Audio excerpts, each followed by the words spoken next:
بسم الله الرحمن الرحيم.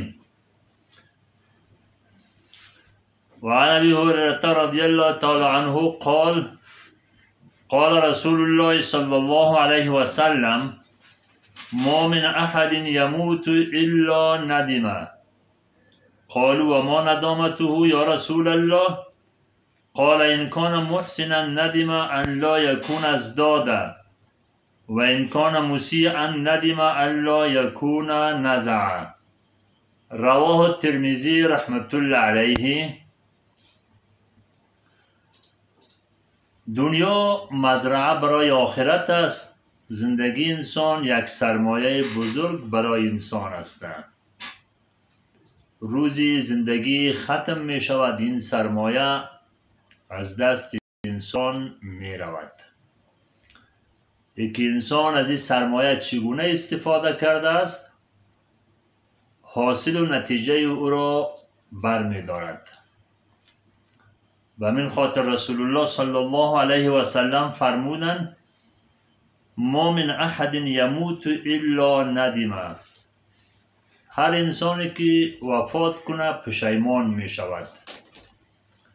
نیست کسی که بمره مگر نادم و پشیمان می شود.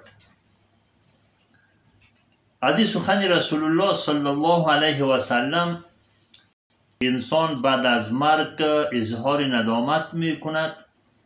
صحابه رسول الله صلی الله علیه و سلم صحیح مطلب برداشته نتوانستند.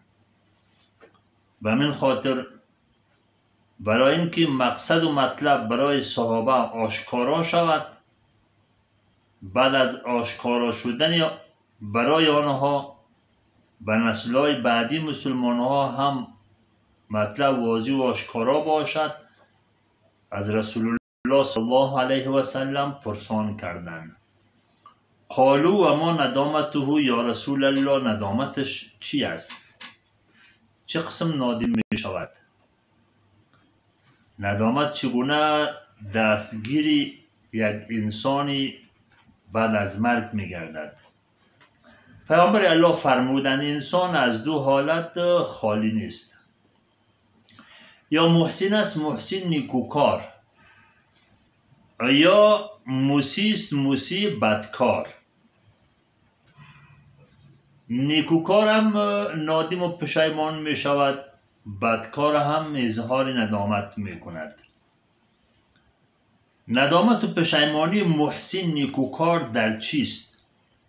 در است که چرا زیاد نیکی نکرد، گرچه نیکوکار است، حاصل برداشتن، ولی چرا حاصلم زیاد نشد؟ چرا زیاد احسان نیکوکاری نکردم؟ فرصت مناسب، وقتی غنیمت برای من بود، زندگی بود، چانس بود، سرمایه بود، باید شب و روز از استفاده می کردم. امروز حاصل زندگی ما اینجا بهتر و خوبتر و بیشتر می بود.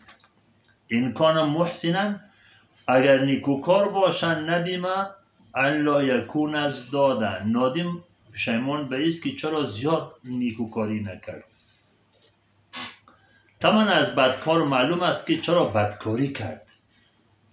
و این کان مسیان، اگر بدکار باشد ندیمه پشیمان می شود ان لا یکون نزعه، چرا خود را از بدکاری بیرون نکرد، چرا از بدکاری دست بر نداشت، چرا عمر خود را به بدکاری سپری کرد.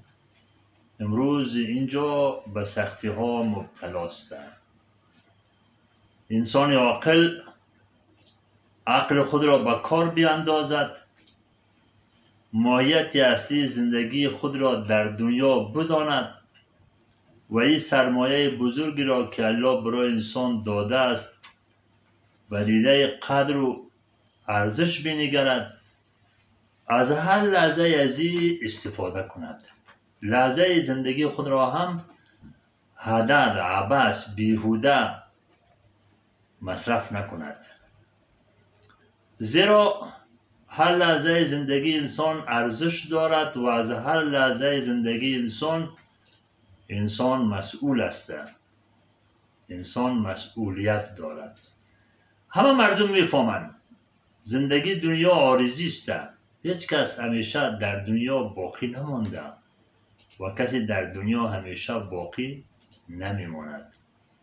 ما و شما مراحل زندگی یک انسان را میبینیم. اول چی بوده، بالاخره چی میشود. انسان در ایام جوانی شاید با قوت و نیرو انرژی جسمی خود بنازد، ولی بفهمد که روزی از پیشش گرفته می شود. مثل دیگه سالخورده ها را می بینیم. بنان هر لحظه زندگی، هر مرحله زندگی برای انسان یک درس و پند و عبرت است. باز مرگ خود برای انسان کاملا یک پند بزرگ است. باز وقتی که انسان میموره کجا میره؟ زیر خاک. جایش چطور است؟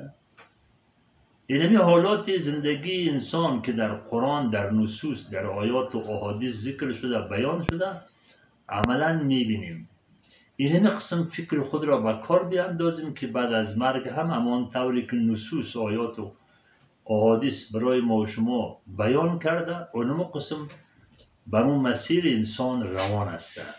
روی این انسان هیچگاه ایام زندگی خود را به غفلت سپری نکند و تا میتواند از تمام لحظات زندگی خود استفاده نیکو کند.